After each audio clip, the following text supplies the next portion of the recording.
ختام فعاليات مهرجان الجونة الثامن، طبعا مهرجان الجونة السينمائي 2025، واللي دايما هذا المهرجان الحقيقة بيحدث كده يعني حالة من الجدل على السوشيال ميديا، والناس بتتكلم عنه بشكل كبير وموسع.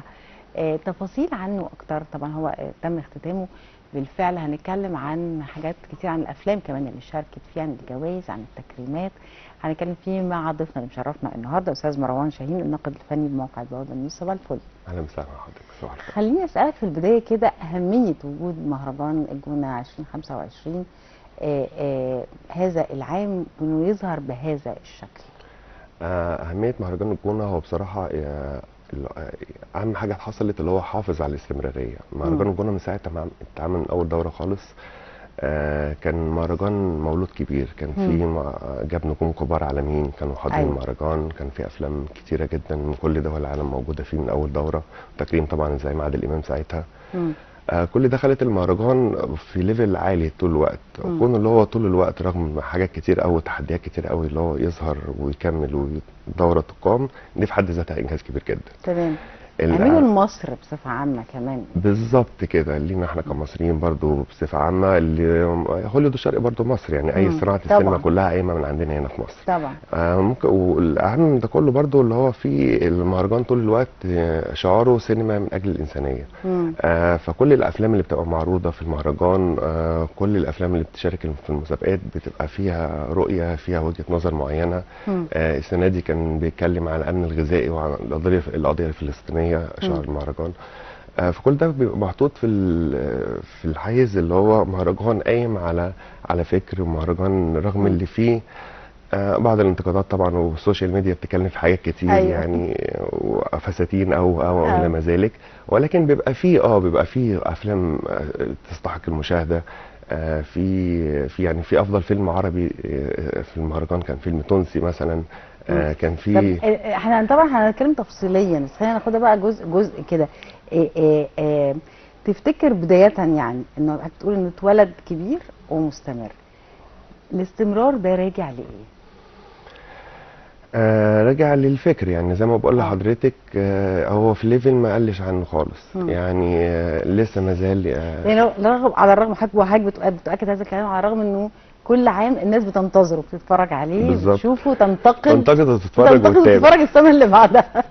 فعشان كده بتساءل دايما ازاي قادر يحافظ يعني على هذا المستوى الجيد جدا الحقيقه، يعني واللي هو في النهايه هو بيصب في مصلحه مصر، مصلحه السينما المصريه.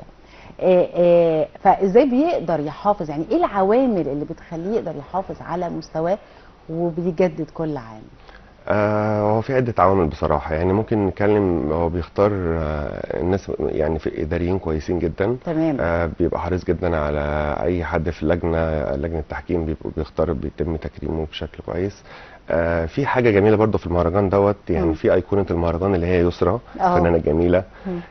هي جزء لا يتجزأ من المهرجان. صحيح. فانا بحس ان الفنانه الكبيرة يسرا بتدي المهرجان يعني طابع علشان كل طاقه ايجابيه وبهجه. بالظبط كده، بتضفي من روحها على المكان اللي هي وكان من اهم حاجه حصلت في المهرجان السنه دي اللي هو يسرا وتكريمها بمناسبه اكتر من 50 سنه في الفن، وكل الممثلين كانوا مرحبين جدا في الجلسه الحواريه اللي كانت معموله ليسرا. كانوا موجودين وكانوا حريصين جدا ان هم متواجدين. يعني عايز اقول لحضرتك اللي فيه بعض الممثلين المشاركين بافلامهم يوم الميديا داي مش بيبقوا موجودين، وبيبقوا مهتمين جدا اللي هم موجودين في الجلسات الحواريه. فدي كانت حاجه غريبه جدا، اللي هو ما حدش يعني بيهتموا بالظهور اكتر من المحتوى السينمائي او ايه. يعني دي كانت ده كان الملفت برضه في مهرجان الجونه، اللي في ناس كانت حريصه اللي هي تحضر الجلسات الحواريه جدا ومش مهتميه قوي بالميديا دي بتاعها.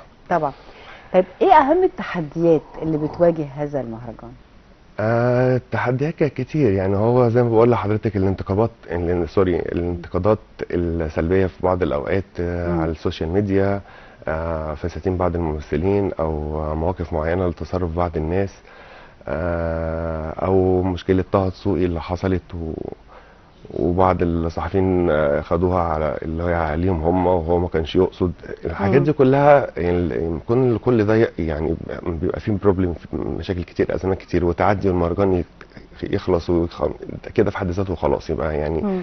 التحديات بالنسبه له بتعدي يعني. ايوه. بيحصل ازمات كتير، بيحصل اي حاجه بتعدي خلاص، هو كده مش بيهمه. لكن اهم مم. التحديات اللي كانت المهرجان السنه دي هي نقدر نقول مثلا مشكله طه دسوقي كان وانا ممكن شايفه ان هي تكبر. مش مشكله ولا بالظبط كده يعني هذا، خالص. ده بالعكس، ده هو اثبت قد ايه هو فنان، لانه قعد وقت طويل على المسرح لوحده، بالظبط الوان مان بالظبط شو يعني، بيقدم وايقاع عالي ومنخفض وتغيير الهدوم يعني.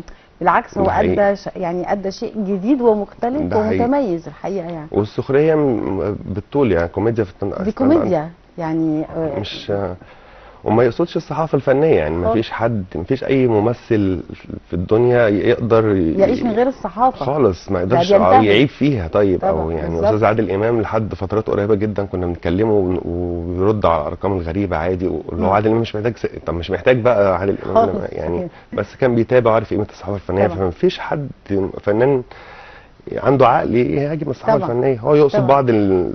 هو بيقول في بعض المواقع شاهد مش عارف حسن مش عارف ايه، شاهد ظهور زوجتي قالت يعني ايه إيه المهم في كده. دي هو قصده على المواقع دي، ودي احنا كصحفيين بنستأمنها طبعا.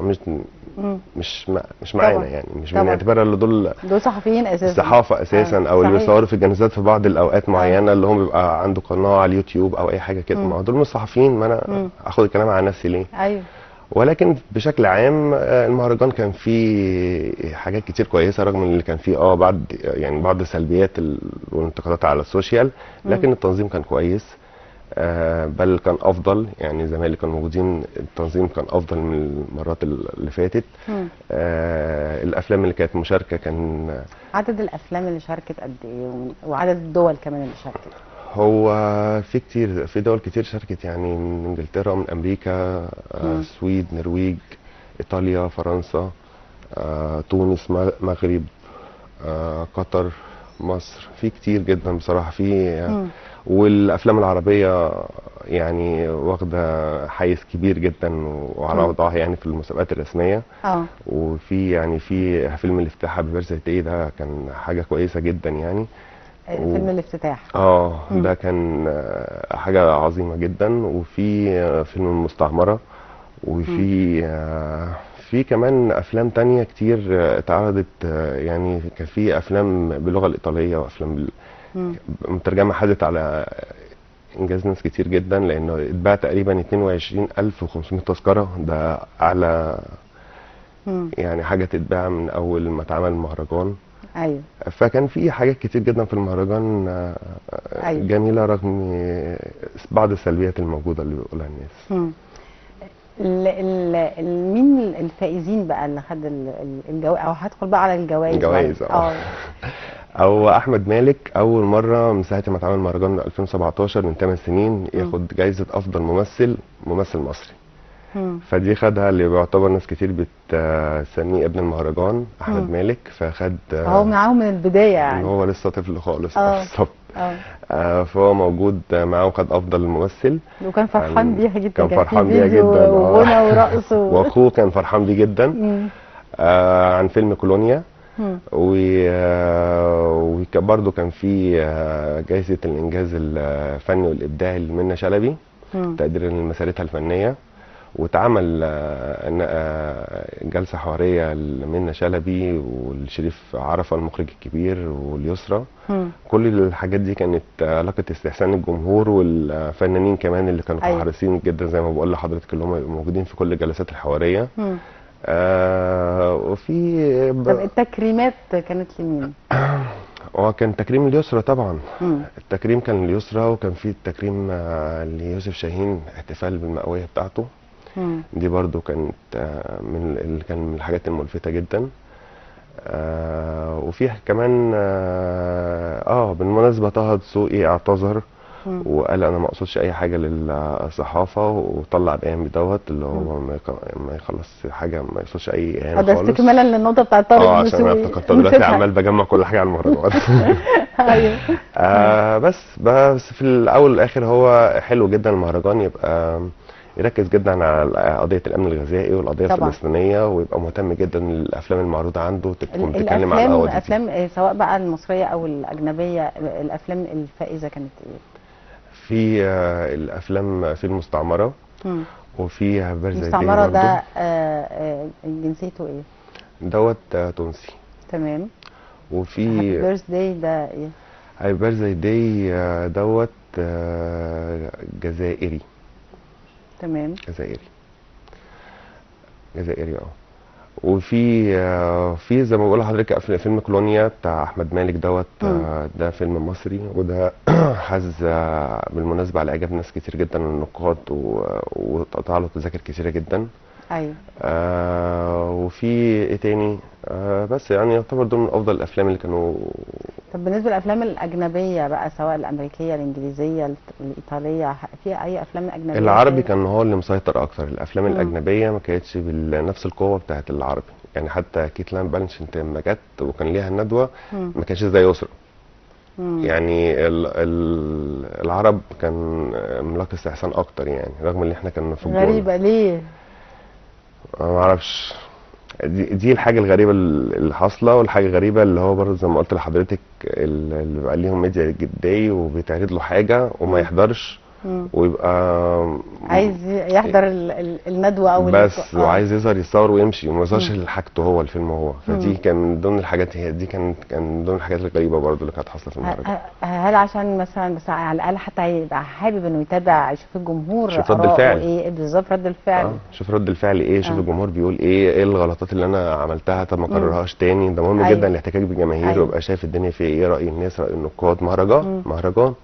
هل المهرجان بما انه يعني بتتكلم على احمد مالك، على من يعني فكره انه الشباب شويه هو يعني او الافلام مسيطر عليها الشباب اكتر، يعني في اهتمام من المهرجان ولا عشان الشباب كمان عايشين الاجواء السياسيه والاقتصاديه والاجتماعيه، عندهم معاناتهم، فبالتالي الافلام بتبقى مخرج بالنسبه لهم ان هم يظهروا فيه طاقتهم اللي هم حاسين بيها بالفعل، فيبقى الاداء والاحساس اعلى.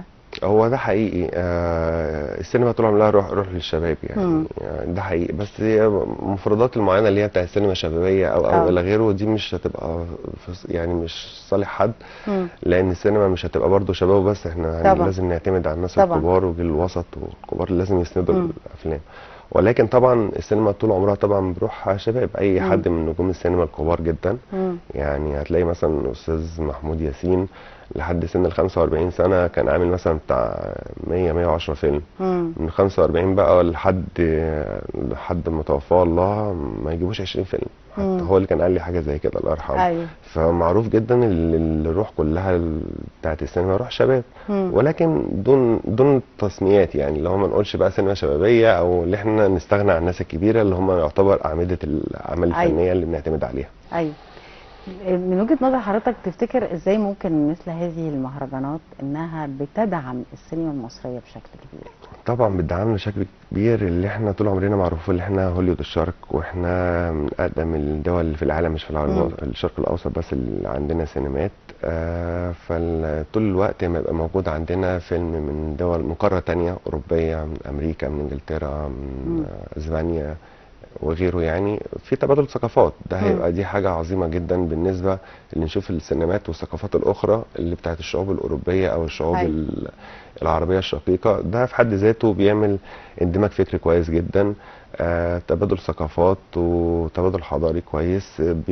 بنمي السينما عندي، بشوف لو حاجه ناقصاني في الشغل اللي عند السينما الاخرى اكملها. لو ده في حد ذاته انتعاش للسينما طبعا. وفي نفس الوقت بيثبت قد ايه اللي انت موجوده. يعني المهرجان بتاعك بيجي له كل دول العالم وافلام كبيره جدا غير اي حد. يعني احنا بيثبت قد ايه اللي مصر هي الكبيره، هي اللي بتصنع السينما فعلا، هي هوليوود الشرق. فاي حد عايز يعمل اي حاجه في الشرق الاوسط بيجي لمصر، مش بيجي لاي حد تاني. بس فده ممكن نقول اكتر حاجه في النقطه دي تم الموضوع.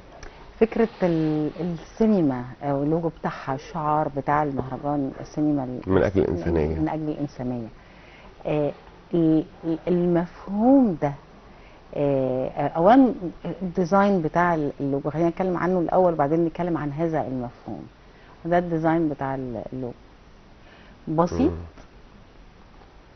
هو طبعا بسيط وحلو، وده الجميل اللي فيه. يعني ما فيهوش بهرجه كتير، ما فيهوش الوان كتير، ما فيهوش وفي نفس الوقت في فخر بان احنا السنه الثامنه ومستمرين ومحافظين زي ما حضرتك بدات حديثك، محافظين وبنطمح في الاعلى كمان. الفكره بقى اللي هو الشعار السينما من اجل الانسانيه، الرساله او الغرض منه نوصل لايه في النهايه؟ هل السينما هنا بتعكس الواقع ولا طبعا بتقدم حلول، ولا بتحاول يعني تطرح قضيه، بتحاول تدافع عن قضيه؟ طبعا بنحاول زي ما بقول لحضرتك، هو الفكره الاساسيه الامن الغذائي والقضيه الفلسطينيه. فكل الافلام اللي كانت مشاركه في المهرجان كانت ماشي على نفس اللين ده بالظبط كده. حد في حرب حصل له ايه، يعني القضيه الفلسطينيه والامن الغذائي، القضيه الفلسطينيه، فده في حد ذاته ده حلو اللي احنا بنوري بره في ناس تانية يعني. ما انا كنت هسال بقى الموضوع ده، هل الافلام المشاركه الاجنبيه اصحاب هذه الافلام موجودين تابعوا الافلام المصريه اللي بتتكلم في نفس التيمه او نفس الرساله؟ الممثلين الاجانب بمعنى ايه؟ اللي هم المشاركين في المهرجان ذات نفسهم؟ وما اعتقدش اللي هم ما احنا عايزين يعني او نقارن احنا بنجبرهم يشوفوا الحاجه، لكن هم مش يعني في بعضهم هيهتم بالامر وفي بعضهم مش هيهتم يعني. لكن طب المقارنات او حتى في طرح الفكره او تقديمها، سواء ما بين العربي، مش هتكلم حتى عن المصري فقط، انا بتكلم على العربي والاجنبي. الاجنبي باي كانت اللهجه او البلد يعني. في طرحهم للفكره ازاي؟ طرحوا يعني كانوا بيطرحوا القضيه الفلسطينيه بالشكل اللي هو دراما اجتماعي شويه، يعني مش حرب صرف يعني. ممكن يبين معاناه طفلين مش عارفين ياكلوا عشان خاطر الحرب اثرت. يعني عمل دمج ما بين الامن الغذائي والقضيه. بالظبط. بالظبط عمل دمج. يعني هو في الاطارات دي كلها. أيوه. طول الوقت اللي هو قد ايه الحرب يبقى ليه عقبات كتيره جدا وليه تاثيرات كتيره جدا، وممكن بيأثر على ناس كتير من غير ما هي تكون متخيله ان ده بسبب الحرب. طبعا. المواقف بقى والاحداث الفنيه اللي حصلت على هامش المهرجان؟ المواقف الفنيه واللي حصلت على هامش المهرجان، هو ممكن نقول كان جميل جدا جدا جدا. يسرا وهي بتقدم منى شلبي، حفاوه جميله جدا منها وكانت فرحانه بيها فعلا. المهرجان زي ما بقول لحضرتك كله يسرا نسبه كبيره منه جزء لا يتجزأ من المهرجان، كان ليها دور كبير جدا في انتعاشته. الندوه بتاعتها كانت مميزه جدا. ندوه شريف عرفه برضو كانت مميزه جدا. طه دسوقي زي ما قلت لحضرتك اعتذر والموضوع خلص. ممكن نقول يعني بمجمل المهرجان ما كانش فيه مشاكل اللي كانت متوقعه او كان فيه غير السوشيال ميديا. ليه بقى السوشيال؟ طبعا هو في مؤيد اكيد طبعا، وفي ناس تبقى فرحانه بيهم، اللي يعني الفكره انه انا ليه اقعد انتظر اتفرج على الفساتين وانتقدها او انتقد مواقف ونفس الكلام او فنان وفنانه متزوجين نلاقي يعني ليه نفس الكلام. ضريبة الشهرة، السوشيال ميديا بقت سلاح ذو حدين يعني. هي احنا للاسف في بعض منا او كتير منا بيستخدمها غلط، وفي بعض الممثلين او الممثلات يعني بيأثر عليهم بشكل او باخر. بالظبط طبعا بيأثر طبعا، لازم يأثر. وفي ممثلين بيهتموا بالموضوع ده لدرجه ان هو بيبقى عندهم لجان الكترونيه يردوا على الناس دي. ايوه. مش بيأثر فيه بس، ده بيروح يدفع فلوس لتيم عشان يشتغل له هو يرد على اللي بيشتمه يعني. فلا طبعا بيأثر، ودي حاجه مش بتبقى كويسه طبعا يعني حاجه مش لطيفه خالص بصراحه بس يعني. هي بتبقى ممكن نقول عليها لو سوري. خاصة النقد مش بناء، يعني انا ممكن انقد العمل الفني، المفروض اني ماليش دعوه هو بالظبط لبس كده. ايه، اتجوز مين، طلق مين، مش انا بتاعتي، مالي، مش بتاعي، ده مش حاجات بتاعتي. شخصيه. ونفس الكلام يعني، هو ممكن يكون موضوع يعني قرب يبقى تافه جدا، لان اه بقالنا 8 سنين نفس الكلام، اه نفس الفستان، نفس ايوه نفس الكلام. طب ما هو خلاص ما فيش حاجه بتضغط، ايوه وبعدين. يلا. انا بشكرك جدا، ميرسي نورتني ميرسي يا امير، النهارده ربنا استاذ يخليك. مروان شاهين، الناقد الفني بموقع البوابه ميرسي، اليوم. اشكرك، شكرا ليك، ميرسي نهارك سعيد. لحضرتك، ربنا يخليك، نهارك فل. نطلع لفاصل مشاهدينا، نرجع لحضراتكم على طول.